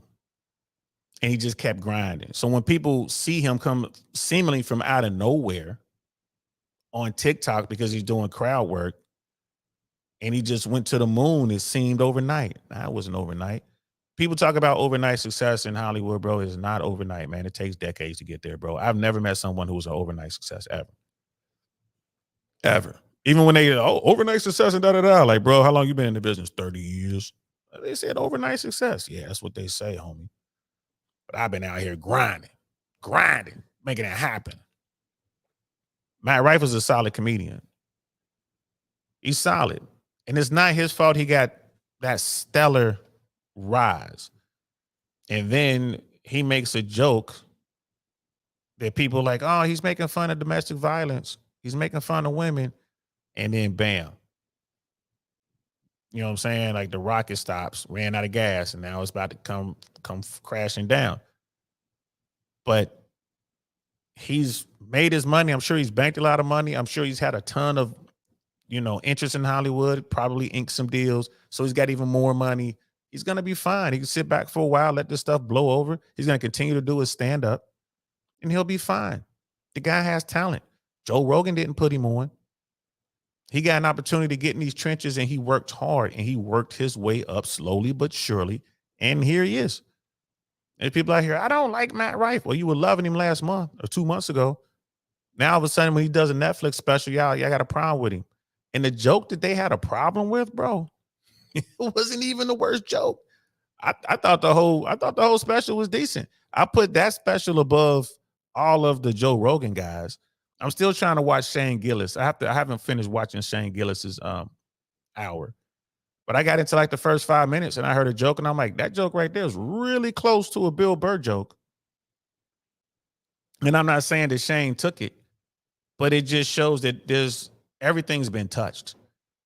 And it's like, it's real close to a Bill Burr joke. Like it was, Bill Burr's version was funnier. But again, it wasn't the same joke. It wasn't the same joke. But, it was the same premise. So it is what it is. Brother Vikings in the building. What's good, fam? Good to see you, bro.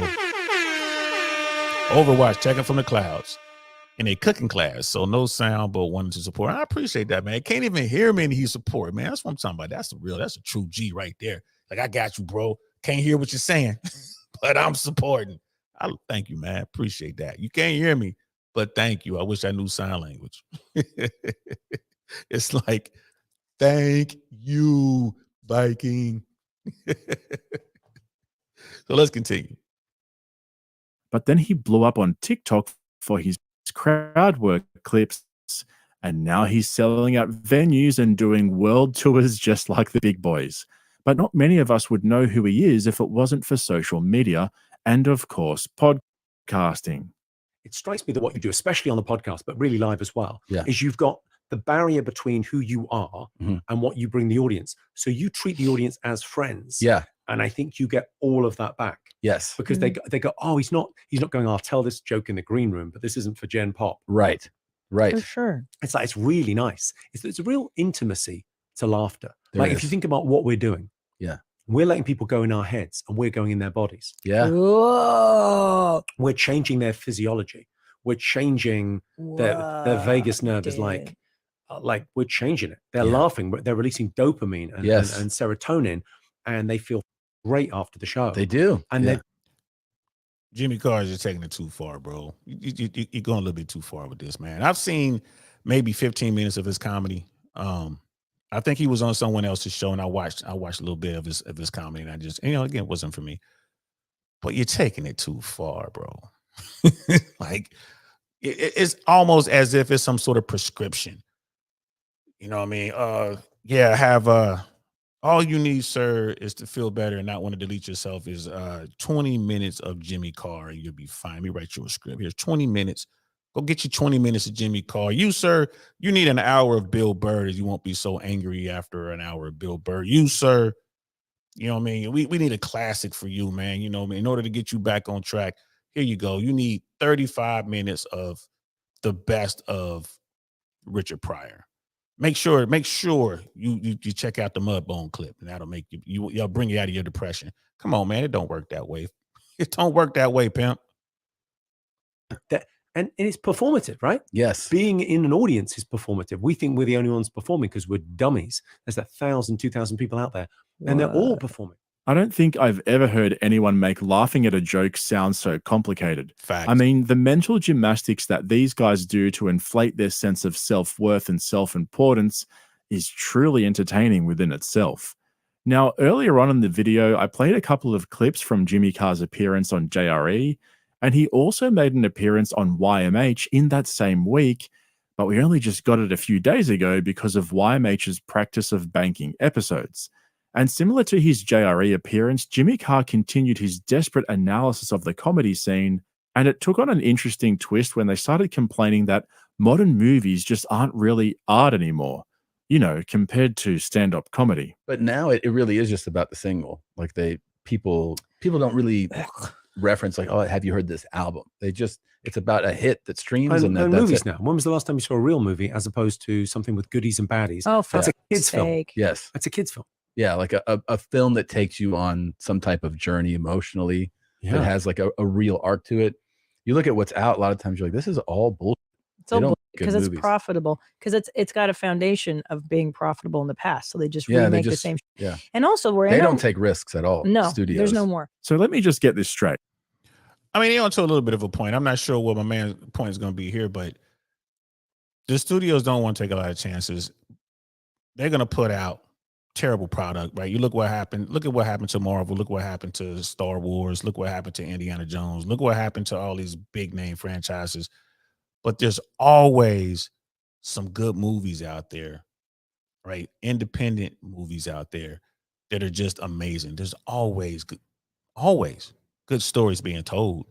It's just those stories aren't being told by Hollywood. It's not being pushed by Hollywood. But there are good movies out there. Tons of good movies. Even Hollywood every now and then to push out a pretty good movie. I thought The Highwayman was pretty good. You'll get Eastwood to come around every now and then with a good movie. Like I'm not crazy about his politics, but you know what I mean? The Mule was a good movie. You go back and look at it. I mean, there's good stuff out there. You just got to go find it. I still haven't seen Barbie or Oppenheimer. I haven't seen that yet. I'll watch them eventually, I guess. But what is it? Blue Eyed Samurai? It's animated, but it's good. You got there's good stuff out there, man. You just got to go find it. We had all these different platforms. Just go find it. But to say that, like, if they're gonna go say that stand-up comedy is better than these movies that are coming out here, man, I don't know, man, because there's a lot of terrible. It's just as much bad comedy out there as it is bad movies. You got to go find the good ones. Tom Segura is complaining about new movies being boring, overly predictable, and lacking depth, but he spent the last year ramming his buddy's Machine movie down our throats. You see, everything they do is art, but when it's somebody else doing it, well, it becomes shallow garbage. And speaking of shallow garbage, this next clip actually happened, like in real life. This conversation was actually recorded and released for public viewing. I had a hair transplant and I got my teeth done. Did you? Yeah. Looks great. It does Thank look great. Dang. That's pretty good, isn't it? Where'd you have it done? Turkey? Yeah, sure. I had it done by this guy at the Maitland Clinic called Ed Bulls, who's really good. How much panic when it's done where you're like, is this gonna suck? Yeah. Do you have where you're like, I might look like crazy. Because you But see when you get guys your with the teeth done bad as well, the ones, next you're day like- you kind of go, is this okay? Yeah. Is this okay? Did I go too white? I always think I didn't go white enough. Actually, yeah, me too. no. I want it to look like someone opened a fridge. Let me see. No, They're good. dude. No, those No. are great. Those And there you have it right there. This is what messes them up. And this is more along the acting thing. This is what messes them up. Yeah, you want to get your teeth straightened. Matt Rife got his teeth straightened. Cat Williams got his. Denzel Washington. Everyone. Of course, you want to do that. But some people go overboard and they go too far, and they get into their head, and it's never enough. It's never enough. We talk about these women who get these body augmentations, right? The BBLs and the breast jobs and all the rest of it, the fillers and the lip and all that. These Hollywood types are doing it all the time. Guys are doing it. We talked about on this platform, guys are having surgeries to get 2 or 3 inches taller, like breaking their legs and having rods inserted, and they stretch their bones. Jeez, it's insane what these people are doing. And those aren't even actors. So this is the problem. When I talk to folks and I see them doing this kind of stuff, they start to augment their bodies because they're chasing this dream, or they're worried that they're not. Again, it goes back to them not feeling good enough. Self-esteem, their low self-esteem, like, well, I don't deserve this. It's just a matter of time before they figure me out. So I better make sure my teeth are white. I better make sure my hair doesn't fall out. I better make sure I have abs. Even I better go buy some fake calves because I can't never get my calves right. I better do this. I better do that. I better. And this is how you end up here. You see, it's not about the talent, is it? It's all about all the artificial stuff. It's about how I'm perceived, how you see me. It's like politics, man. It's like politics. Casual Germs in the building. What's good, fam? It's like I'm wearing braces right now. Less than a year left before I can take them out. There's nothing wrong with that, man. There's nothing wrong with doing some stuff like that, bro. It's just when people start doing it, like, okay, you go from braces, you know what I mean, to having your legs broken so you can be 2 inches taller, that's a problem. That's a problem. At some point, you got to love yourself, man. And I ain't saying like body positivity, love yourself, like just eat yourself until you die. I ain't saying that. But at some point, you got to be like, I'm cool. People ask me like, man, I'm good. I'm good, bro.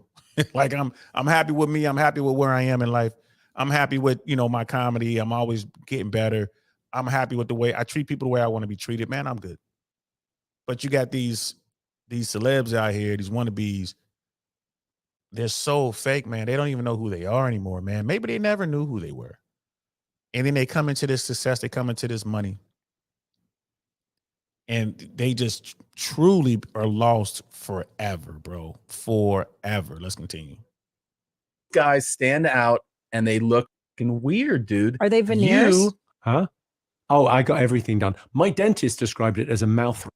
Yeah. I want all 30 because they didn't have that much time But off. can So I I tell you said, something? I want The- every teeth done. We talk about this all the time. The wisest thing you did was not go too white. Yeah, Don't you can too go. Those wide. people do it. You see it all the time, and you see it like people who are on camera, and you're like, You can take the comedian out of LA, but you can't take the cringe out of the comedian. And so there's this clash between new school and old school. And never was it on better display than when Dave Chappelle had no idea who Andrew Schultz was. So Schultzy turned his podcast into a therapy session to cope with the heartbreak. He said, okay, I can't do stand-up, but this isn't stand-up. So I shouldn't do stand-up like this because there's no audience. So the key to this, and he figured it out. He's like, the key to this is you got to hit it fast. The punchlines have to come one after the other. It's got to be fast-paced and with images. So like he would use all these visuals while he was hitting punchline after punchline. Oh, wow. He figured out a new way to do comedy. He figured out a way to do internet, Instagram, 10-minute comedy. But that's not, like you say, that's not stand-up. No. Like this thing that you're describing, God bless him. Yeah. That's not what I do. Yeah, it's different. Yeah. It's different. But, I could throw a slideshow in this if I want to, but that crowd's not there. What's Right. the point for me? I know what you mean, but for him, he's coming up still. Yeah, and it's a whole different ball of wax. That's Yeah. what I'm saying. Like that thing that evolution he was able to make. Mhm. I'm like the old guy who has that hot outfit from the 70s. Go fashion, go on without me. I look fine. I'm that. I'm good. We're out there in Arizona. So this is perfect. So, shout out to Podcast Cringe, bro. Shout out to Podcast Cringe. They nailed it. He nailed it, bro. You nailed it. If you're seeing this, bro, you nailed it. Andrew Schultz. I remember when Schultz started and was about to begin his podcast, right? Because I remember comedians talking about it. I remember being at the Comedy Store, and I think they were talking about Schultz. Because they were talking about building, he's building a set, and he's doing all this stuff. And I was, listening to this, and I'm just like, okay, because again, this was before the pandemic, I guess people got to do what they got to do to make it, right? We were talking about gatekeepers at the clubs and stuff like that. So Schultz went out and he did some great things. Like he's put himself on, man. He's put himself at the top of a genre that popped up, like another subset of comedy. Andrew Schultz does regular stand-up comedy. He loves to do crowd work, right? A good chunk of his show is crowd work. He does comedy. He's a comedian. I respect his art and what he does. Dave Chappelle doesn't know Andrew Schultz because Schultz wasn't out in the trenches because he started his podcast and was doing what he was doing. That's the only reason. Like Chappelle ain't watching YouTube. He's not watching Instagram or TikTok or Snap. Chappelle ain't watching none of that stuff. And Chappelle's been doing this his entire life, man. Chappelle started as a kid. Mom would take him around and do sets. So I don't think that was a slam or shade towards Andrew Schultz and what he's built. Like Andrew Schultz is doing some stuff, man. Like he's a social media guy. He's out there. He's one of the top ones. He's working with Charlemagne. His podcast is one of the top podcasts out there. He's still touring. He's doing his own thing. He financed his last special. He paid for that with his own money, talking millions. He took a chance. He got his money back. Good for him. Good for him. You have to stay fluid in this business. This is how you get around the gatekeepers, right? And Shoshi was on Rogan a lot. You know, is he a Rogan comic? I don't think so, but he's been on Rogan a lot. Like Andrew Schultz is like doing his thing, bro. He's a comic, New York comic. He came out to LA, was doing his thing, he's making movies, all that good stuff, bro. So if I were Andrew Schultz, I wouldn't have even spoke on it. I'd have been like, cool, man. Like Dave Chappelle talked about me, cool. Like Chappelle, like I don't know who he is, but that's not what I do. There's nothing wrong with that. So let's hear what Andrew Schultz had to say. Arizona, we're cooling, chilling by the pool, and all of a sudden people start hitting me up. They're like, yo, Chappelle's on Rogan and he's hating on you, bro. He's throwing shade at you, right? Let me just give some context to this. I think I would have reacted the same way as Dave, given how I was described. Joe's describing this like kind of YouTube or Instagram comedy, and you know how we all are.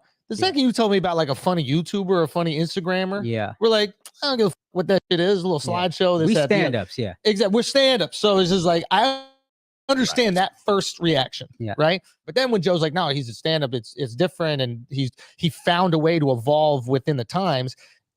And then I think he was a little bit dismissive to it, and he was like, that's not my type of comedy, that's not what I do. And I guess the only pushback I would give there to Dave is that like Dave is a household name, not because of stand-up, but because of a different type of comedy. I think the takeaway from this is I'm not going to get a Chappelle chain anytime soon. and you know what? I can live with that. I think I'll be okay. You know, and if Dave wants to rethink that, then you know, we can have that discussion. Yeah. Ladies and gentlemen. I mean, Shoshi's feelings were hurt, bro. And he had to address this because of his fan base. Like that's the thing with YouTube and podcasts and stuff like that. Your fans have instant access to you and they say what they say. I mean, you look at Nandy Bushell. Is it Bushell?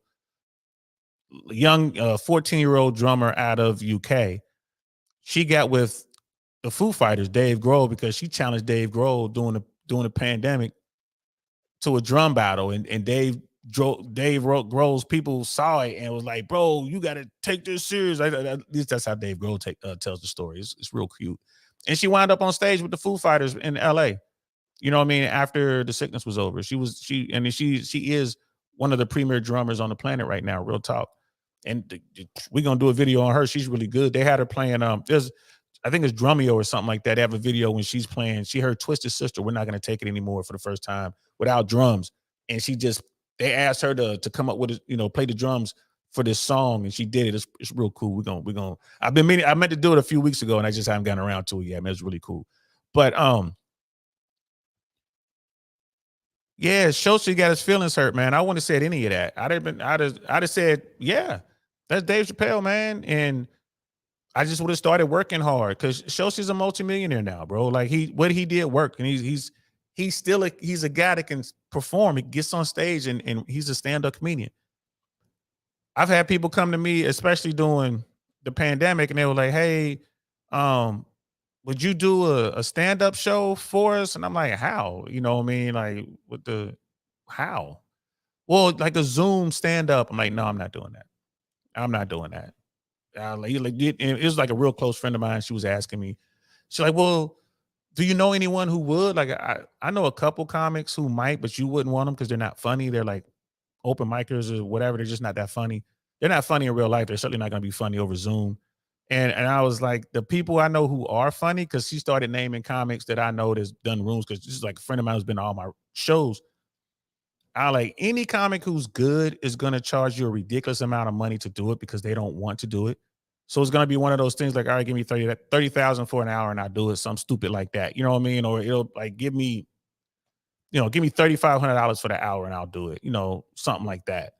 Because most of the comics I know, we do stand up because we want to feel the reactions in the room, not over Zoom and kind of looking at it. And I've had quite a few opportunities to do stuff like that. I'm like, I don't do it. People are like, hey, you should post your stand-up on your podcast. You should post your I don't do that either. What I will start doing is when I find clips, when I'm just doing crowd work or something, I'll post that. But stand up, you have to be there. That's my take on it. That's how I look at it. You got to be there. So I wouldn't have, if I was Schultz and Dave Chappelle says, like, or Bill Burr, like I'm a big fan of Bill Burr. Bill Burr says something about me, like, well, I don't do that style of comedy. I wouldn't take it the wrong way. I'm like, hey, man. And like Schultz was saying, like, he was like, well, the way it was described, I sound like one of these internet. Yeah. And then Joe Rogan was like, well, no, he's a real stand-up. But nah, Dave Chappelle's like, no, what you just said is not stand-up. What you just described to me is not what I do. And I'm with that. Like you said, like, I'm the old school guy, man. Like, fashion has passed me by. I still got the big open collar with the fluffy shirt or whatever. That's what Chappelle is saying. It made a lot of sense. It's like, I don't do that. Chappelle's just like, I'm not going to evolve like that. But shout out to your guy, whoever that is that did it. So it wasn't, I didn't consider like a shot at him or something like that, man. It's like, bro, don't be mad. You know what I mean? At least Rogan is talking to Chappelle about you. I'd be happy with that.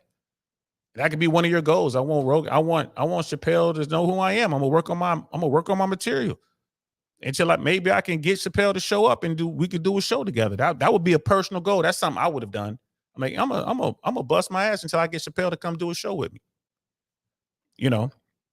Brother Petty, he was like, this is your routine going definitely grow your channel. You could even try releasing the special directly to YouTube. That I will do. The special direct to YouTube, that is on the agenda. I appreciate that, bro. And then like the crowd work stuff. Crowd work is throwaway. That's why Matt Rife did it. Crowd work is just throwaway stuff. It's not a routine. It's not anything. It's not a bit. You're just interacting with the crowd, having fun, talking crazy. Definitely put that up. You get the laughter. You get especially if you get the shot with the person you're actually talking to, the back and forth. You will be seeing that on the platform. I will be doing that on Instagram and on the platform, but I won't be putting up the bit. Like if I'm actually doing one of my routines, I won't be putting that up. And the reason why is because of what you just said right there. Because I want to come up with 20 minutes or 30 minutes or an hour and then put that up. Make a trailer, like a teaser for it. People will like it. They want to support. We put it behind the paywall. And get folks to pay like, hey, man, just pay $5, $10 to go see it. Let me know what you think. That sort of thing. So that's definitely on the agenda. I'm hoping to have that done by the end of this year. Late Q4 of 2024, possibly quarter one of 2025. That's what I'm trying to do. So you heard it here first. Let's continue. Gentlemen, these are the brats of comedy. The social media influencer stand-up comedians who most of us came to know from their appearances on JRE. So what about guys like Dave Chappelle and Bill Burr? Well, I think they're both great examples of almost the exact opposite of the comedy brats. Rogan needs those two more than they need him. They validate him as a comedian. And you can see that dynamic when they go on JRE. Instead of comedy brats acting like lovesick puppies in front of Papa Rogan, Chappelle and Bill Burr can basically say whatever they want, and Rogan has no choice but to put on a brave face and laugh hysterically because they're comedians, right? You want people to walk down the street with a mask on? Let's not start this, John. Do you though? Let's not start this. Okay. Let's start it. I don't want to start this bullshit. I'm not going to sit here with no medical degree, listening to you with no medical degree, with an American flag behind you, smoking a cigar, acting like we know what's up better than the CDC. All I do is I watch the news once every 2 weeks. I'm like, mask or no mask? Still mask? All right, mask. That's all I give a about. I don't care. But even they say you shouldn't wear a mask unless you're treating a coronavirus patient. The World Health Organization. Yeah, but they didn't say that initially. They didn't say it initially. No, they didn't. They did. And then it gradually, and then wait. And then everybody wore the masks. This is like rollerblading. Everybody rollerbladed, and then there was that one homophobic joke, and then everybody acted like they never did it. And then 100 million rollerblades got thrown into the ocean. We all wore masks, and then all of a sudden, people are sitting there. Well, you don't have the body type for it, dude. Your knuckles would scrape on the ground, even with that extra 2 inches.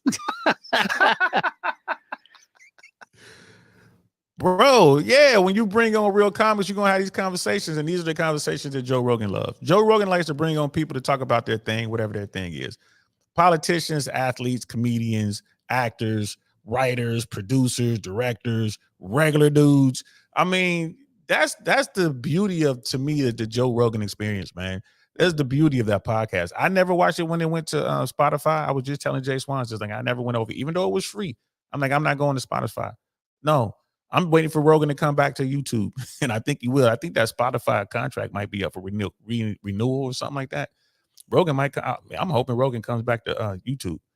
I just don't. I'm not adding another platform to my TV and got to go search. I'm not going to Spotify just to watch one dude. I'm not doing it. I'll just watch the clips on YouTube. But yeah, man, when you get someone like Burr, come on, man. You know you're gonna have a good time. And Brother Pitney, you're right, man. Yeah, I'm looking for the long form strategy, man. That's I'm playing the long game. Plus, once we get it going, then we can chop it up and do whatever. I already like, okay, I got this 25 minutes or I got this 45 minutes or hour, whatever. I doubt if I do a whole hour, that's a lot for YouTube, but I might. We'll see how it first goes, but I'm definitely gonna do 15 to 25 minutes first, just to see how it goes. We got the venue for it. I'm like going around actively looking for a film crew. I'm trying to find the right people. Once we get everything in place, definitely going to do it, bro. Definitely going to do it. He's like, same here. I didn't follow Rogan to Spotify, hoping he comes back to YouTube soon. Me too, bro. I think he'll come back. He's already got $500 million, bro. He don't need any more money, man. He's probably like, I'm gonna go back to YouTube or modify his contract where he can do, post the entire thing on YouTube as well as Spotify. We'll see what happens. I just love how wearing a mask became like this, like soft thing that you were doing, like being courteous. Being courteous. Why is it for business? I thought it was so stupid. First of all, God, you're so tough with your open nose and throat, Gee Joe, and your 5 o'clock shadow. This is a man right here. A man doesn't wear a mask. There's probably a handful of people that can go on JRE and speak to him like that. I mean, putting aside the fact that Burr was having a laugh and they're old buddies, he was roasting him plain and simple. He insulted Joe's intelligence, his height, the way he talks. Man, that's a classic. But this is what I don't think it was that deep, man. Like he insulted his intelligence. That's how comics talk, man. We get after each other. Rogan gets his in. He gets his in, but comics get after each other. And as far as roasting goes, like there's not many better than Joe Rogan, bro. He's like the modern day Don Wrinkles, bro. Like, that's how comedians talk, man. I don't take it from any more than that. What it looks like when someone doesn't quite have the same sway with Rogan. Another classic. Pharmaceutical companies have done the same thing. It was revealed in the WikiLeaks memos. See, this is what I was saying. Don't interrupt me.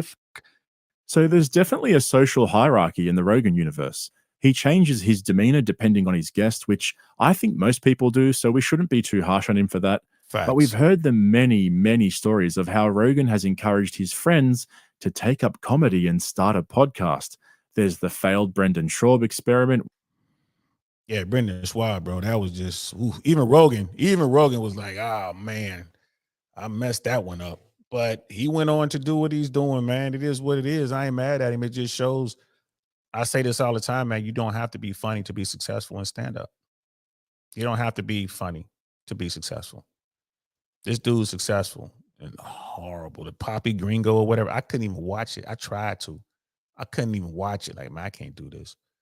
That Poppy Gringo, bro. You want to talk about that's we used to always wonder what happens if an open micer gets an hour. Well, now we know. Which is still going.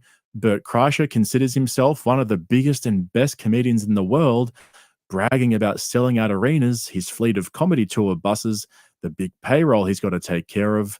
Stand-up comedy is a big business these days, guys, thanks to Rogan.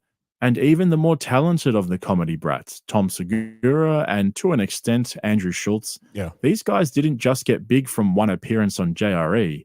It was multiple appearances over several years that really cemented their status as brogan comedians. And hey, I'm not saying these guys are complete hacks. I mean, Tom Segura used to be a great stand-up comedian.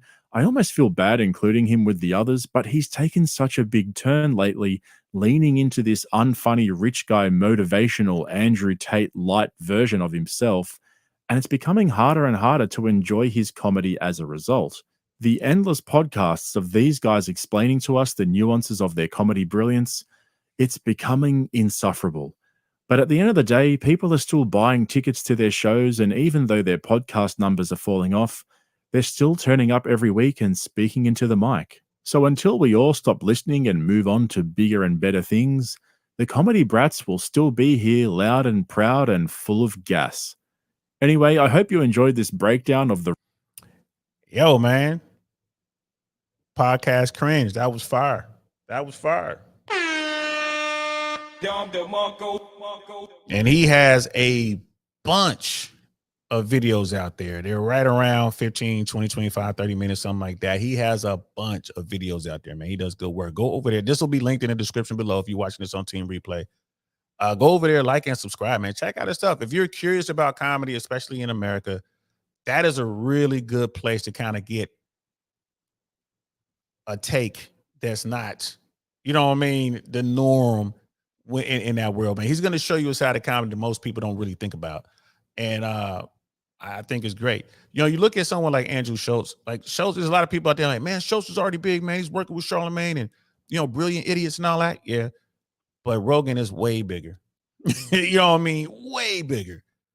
But yes, he is working with Charlemagne and those guys over there, and he's known in those circles. It's only helped him out. And shout out to you know, Andrew Schultz for staying loyal to his dudes. He had the same guys with him. You know what I mean? I guess they've been together for years now, and he's looking out for him. Shout out to him. You know, like got Akash.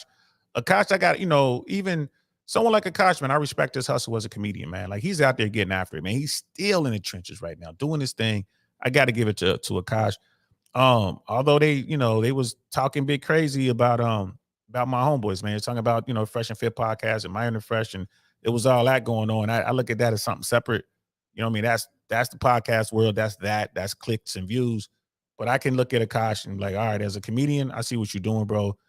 Don't agree with a lot of the stuff that he was saying to Myron and Fresh or saying about Myron and Fresh and all that kind of stuff. But that's a different conversation for a different day.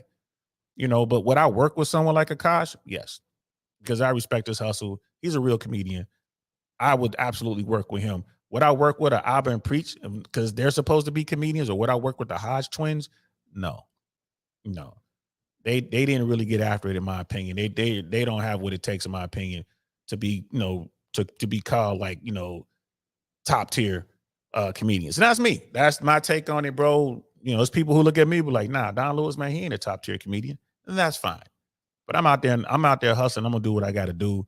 And I love the art form. I'm gonna keep doing it, man. So I hope y'all enjoyed that, man. That was podcast cringe, bro. Just breaking it down, man. How Joe Rogan ruined comedy. Rogan didn't ruin comedy. The internet did.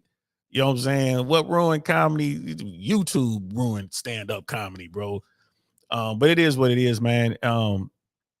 That genre is always evolving, and it's always going to be there, bro. There's always going to be space for a very, very intelligent man or woman to come out and poke fun at the world and give us a take that most folks aren't used to, and more importantly, make us think. The great comics make you think. You know what I mean? And that's the skill right there. That's what you spend all your time trying to get to. That is the, you know what I'm saying, the true mastery of that. So, man, I hope y'all enjoyed that. That wraps up our comedy week. Next week, we're going to get into, we're going to talk about the whatever happened to the men's rights activist movement. We're going to talk about that. We're going to talk about more red pill and manosphere stuff. We're going to talk about,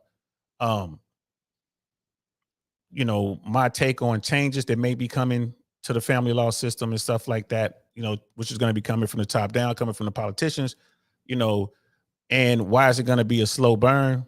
And I'll tell you this, it's going to be a slow burn because there's so much money behind that industry.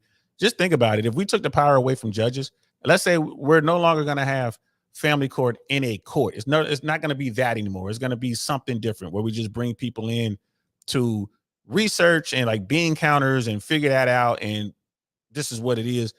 Think of all the judges that will be out of work. I guarantee you all those judges are making close to 6 figures. All the judges that'll be out of work, just the judges alone, let alone the billable hours that attorneys won't have anymore. Think about that for a minute.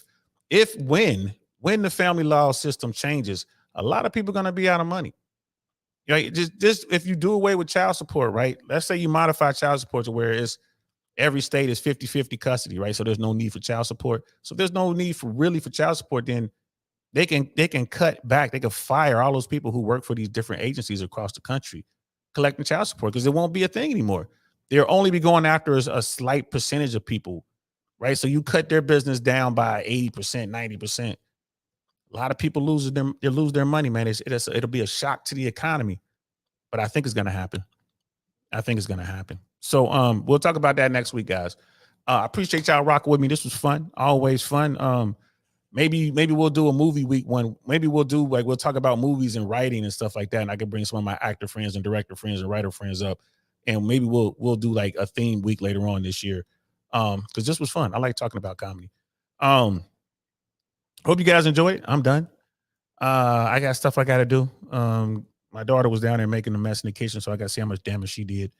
And I gotta make some phone calls and get ready for tomorrow's show. And also got a book Tuesday show. I'm still looking to book that show. I got to get 4 comics on that show. So I got to get on that. See, things you got to do, man. Things keep coming up. So I hope you guys enjoyed it. Thanks for rocking out with me. Please like, share, subscribe, all that good stuff. Dislike if you want to. Don't be afraid to leave a comment. And I'll get back to you, man. I promise, especially if I understand the comment or if it's a question or whatever. If I can, I'll get back to you. If I don't understand it, I'll just ignore it. You know what I mean? So y'all have a good night. I'll see y'all Monday. I'm DL Saint. This is the I Really Want to Know podcast. Peace. Nothing like I've ever seen. It's just a thing of beauty.